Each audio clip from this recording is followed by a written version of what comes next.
Criminalmente Hablando, un podcast de Scrolleando.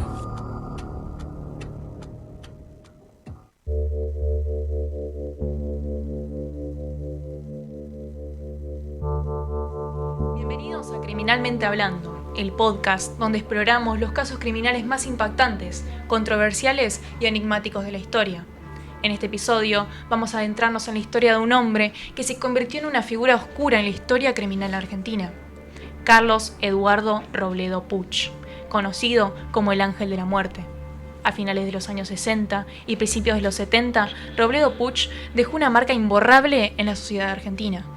Con solo 19 años se convirtió en uno de los asesinos en series más destacados del país, generando terror y fascinación en igual medida. En este primer bloque vamos a repasar los aspectos más importantes de su vida desde su infancia hasta el inicio de sus crímenes.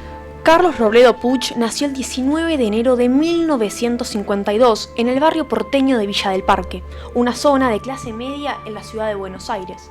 Hijo único de una familia sin antecedentes de violencia o problemas graves, su infancia transcurrió en un ambiente que muchos consideran normal. Su madre, una mujer estricta, y su padre, un hombre que trabajaba como empleado bancario. Sin embargo, Robledo Puch empezó a mostrar desde joven una extraña fascinación por las armas y la muerte. A pesar de esta fascinación por la violencia, era descrito por quienes lo conocían como tranquilo, algo retraído y solitario, pero sin comportamientos extraños. Abandonó la secundaria en el último año, momento en el que comenzó a involucrarse en actividades de ilícitas menores. Sin embargo, se tornó en algo mucho más oscuro cuando, en 1971, con apenas 19 años, comenzó a dar forma a su macabro legado. En ese entonces se encontraba trabajando como cadete en una empresa de repuestos de autos. Robledo se metió en el mundo del crimen de forma gradual. Sus asesinatos fueron en gran parte fruto de robos o asesinatos sin un motivo claro, un patrón que seguiría a lo largo de su carrera. El modus operandi de Puch era meticuloso y frío. Actuaba con su cómplice Jorge Ibáñez y se movían con rapidez y eficiencia. La mayoría de sus víctimas fueron personas mayores, a quienes mataba con un disparo directo a la cabeza, utilizando una pistola calibre 22. Era preciso en sus actos, pero no dejaba rastros y se desplazaba con total libertad por la ciudad, sin que nadie lo vinculara con los crímenes. El 3 de febrero, Robledo Puch y Héctor Somoza, su nuevo cómplice luego de que Ibáñez muriera en un sospechoso accidente de auto, ingresaron en una ferretería de Carupá. Asesinaron al vigilante e intentaron abrir la caja de caudales con las llaves. En una situación confusa, en la que aparentemente Robledo Puch se sobresaltó, asesinó de un disparo a Somoza. Intentando dificultar la tarea de reconocimiento por parte de los policías, tomó un soplete y quemó la cara del cadáver de Somoza. Luego de abrir el cofre de caudales con el mismo soplete, recogió el botín y huyó de la escena. Fue detenido el 4 de febrero de 1972 al encontrarse su documento de identidad en el bolsillo del pantalón de su ex compañero. Los padres fueron objeto de un sinfín de críticas de la sociedad. Se buscaba responsabilizarlos de no poner límites ni controlarlo, de no haber estado presentes en su educación, de no haberle prestado atención. Después de 6 días comenzaron las reconstrucciones de los crímenes. Una multitud rodeaba a Robledo y a los policías. La gente enloquecida lo quería linchar. En la reconstrucción del crimen del dueño de la discoteca y del barman, el juez le preguntó por qué los mató si estaban durmiendo. A lo que Robledo le contestó: ¿y qué quería? ¿Que los despertara? A todos los que lo maté les hice un bien. La que no era puta era un pobre sin ninguna esperanza de vida.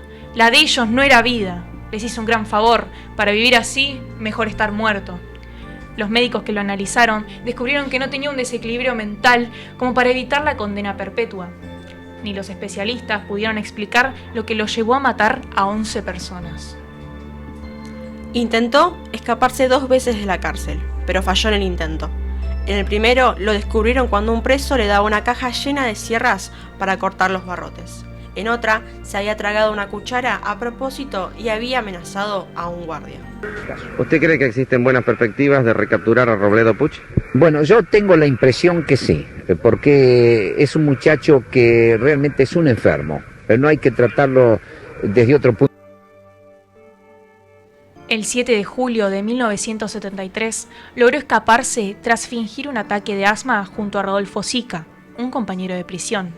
A la 1:55 de la madrugada se fugaron después de que los guardias cometieran el error de dejarlos solos en la enfermería. Los dos compañeros habían preparado una soga hecha con sábanas atadas, con un garfio en la punta. Saltaron el primer paredón y luego debían subir el muro perimetral. Ambos intentaron escapar por un sector oscuro de la muralla donde se había roto un foco de luz. Un policía los vio mientras escalaban y empezó a disparar. Sica cayó para el lado de adentro de la pared, mientras que Puch escapó. Nuevamente todos los medios hablando de él. Pasó algunas noches durmiendo dentro de botes en un club náutico, hasta que, irónicamente, un sereno lo despertó. Sí, un sereno, echando al asesino de serenos. Seguían sin encontrarlo, hasta que dos policías le pidieron que se identificara. Sin siquiera amenazarlos, Carlos, ya cansado y sin comer hace 3 días, ni poner tampoco resistencia, dijo: «No tiren, soy Robledo Puch», y acercó las muñecas para que lo esposen. El 14 de agosto de 1980 comenzó el juicio. Fue dividido en 3 etapas y participaron unos 92 testigos. Robledo asistió a todas las audiencias. Se presentaron 36 cargos en su contra, 10 homicidios calificados, 1 homicidio simple, 16 robos calificados, 2 raptos, 2 violaciones y 5 hurtos menores.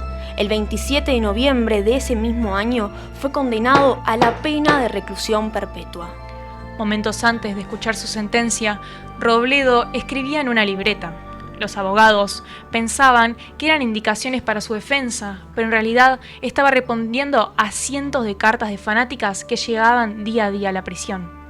Al escuchar la condena, dijo que todo era un circo y que, según algunos medios, gritó: «Algún día voy a salir y los voy a matar a todos», aunque no hay evidencia clara de que haya dicho eso. El 28 de marzo de 1981 fue trasladado al penal de Sierra Chica, donde pasó la mayor cantidad de su vida. En 1982 escribió una carta al presidente Galtieri diciéndole que se ofrecía como voluntario para combatir en las Malvinas, pero jamás le respondieron. Él decía que no quería nada a cambio, solamente se ofrecía porque le gustaba ayudar. En 1993 falleció su madre, en 2005 su padre, y oficialmente se quedó sin nadie que lo espere si algún día llegase a salir de la cárcel. Todos sus otros parientes hicieron todo lo posible para despegarse de él. Ya van más de 52 años desde que Robledo Puch quedó detenido. Es el preso argentino que más años lleva en la cárcel. Lo más inquietante de su perfil era la frialdad con la que cometía los crímenes. No parecía tener remordimientos ni un motivo claro para sus asesinatos. Simplemente los hacía por el placer de hacerlo. Era reservado y callado, lo que le permitía pasar desapercibido. La historia de Carlos Robledo Puch fue llevada al cine en una película titulada El Ángel. Está basada en el libro El Ángel Negro, del periodista Rodolfo Palacios, quien refleja su historia tras entrevistarlo cuando llevaba preso 36 años. Fue dirigida por Luis Ortega y estrenada el 9 de agosto de 2018. El filme, protagonizado por Lorenzo Toto Ferro, quien encarna a Carlos Robledo Puch, fue nominada al Festival de Cannes, al de San Sebastián y preseleccionada para Mejor Película de Habla No Inglesa en los Oscar, aunque finalmente no llegó a la instancia final. Obtuvo un 97% de críticas positivas y logró el lanzamiento en la mayor cantidad de salas de cine en la historia del cine argentino hasta ese momento, con 355 salas en todo el país. En su primer fin de semana en cartelera se posicionó en el primer puesto de las más vistas, con aproximadamente 320.000 entradas vendidas. Y el acumulado en 2018 fue más de 1.300.000 espectadores, convirtiéndose en la película argentina más vista de ese año. Adentrándonos en la representación del criminal, la sinopsis oficial de la película ya lo cataloga como un adolescente de rostro angelical a quien nadie puede resistir, haciendo alusión a que por este motivo obtiene todo lo que quiere. La cinta, aunque se basa en noticias y testimonios de Palacios, Luis Ortega realiza una versión libre, representando a Robledo Puch como un personaje de una película y no como la reconstrucción histórica del asesino. El filme representa perfectamente al criminal como alguien con actitud fría y sin remordimientos. Si bien es más carismático, impulsivo y con una actitud más despreocupada, es descrito como una inmotivada crueldad. Robar para él es un juego, no hay pesar en hacerlo. No mata por venganza ni por haber sido reconocido, sino que lo hace sin tener en cuenta las consecuencias, por puro vértigo o pura diversión. El mismo Ortega explicó que el personaje no cree en la muerte, sino que piensa que es un artilugio, una puesta en escena, en la que dispara contra esa realidad que no se entera, contra los impostores y contra sí mismo. Hay rasgos psicópatas como la indiferencia y la ausencia de culpa. Todos los asesinatos que se muestran son limpios, sin deleite. La película representa la siniestra inocencia del personaje, definió el director. Por otra parte, la película no utiliza los nombres originales de los personajes reales, sino que los cambia, a excepción del protagonista Carlos Robledo Puch. Ni sus cómplices ni sus padres son identificados con su nombre real. Otra discrepancia es el rol de Ramón, quien hace la caracterización de Jorge Ibáñez. En el filme es su principal cómplice en los crímenes, mostrando una relación más profunda con la verdadera.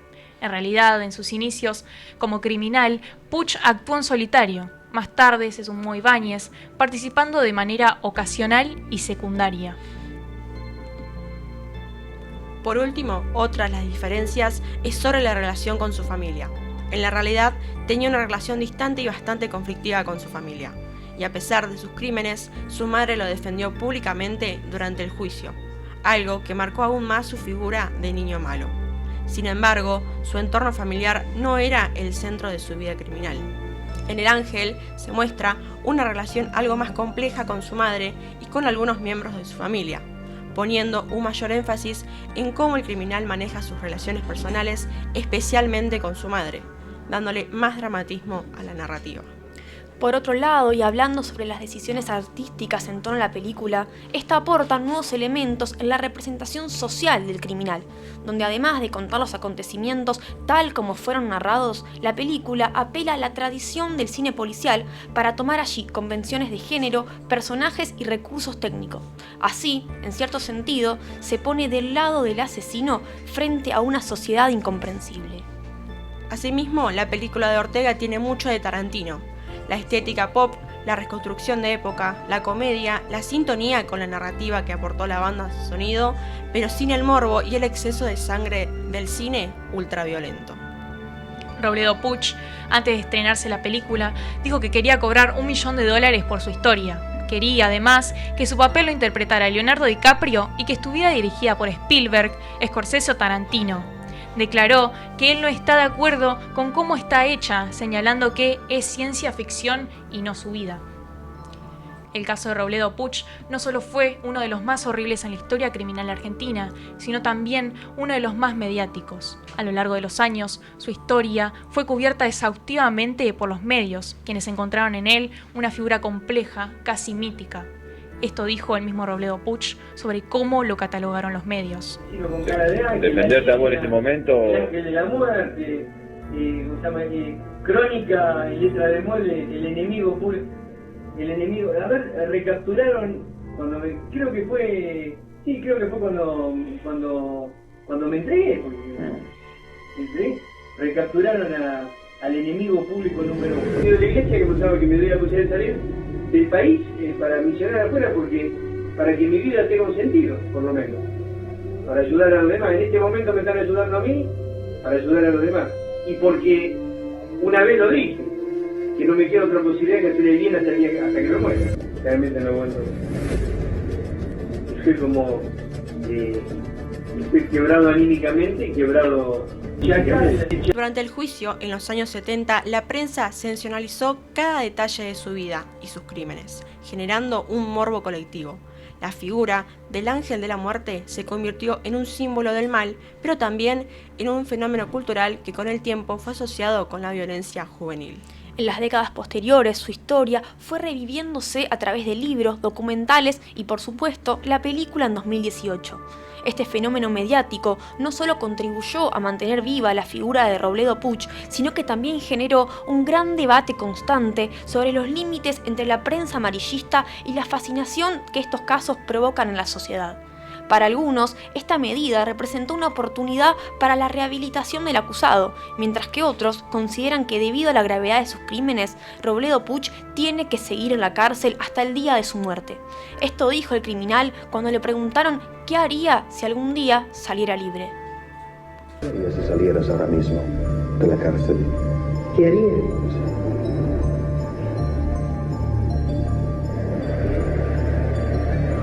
Lo primero que haría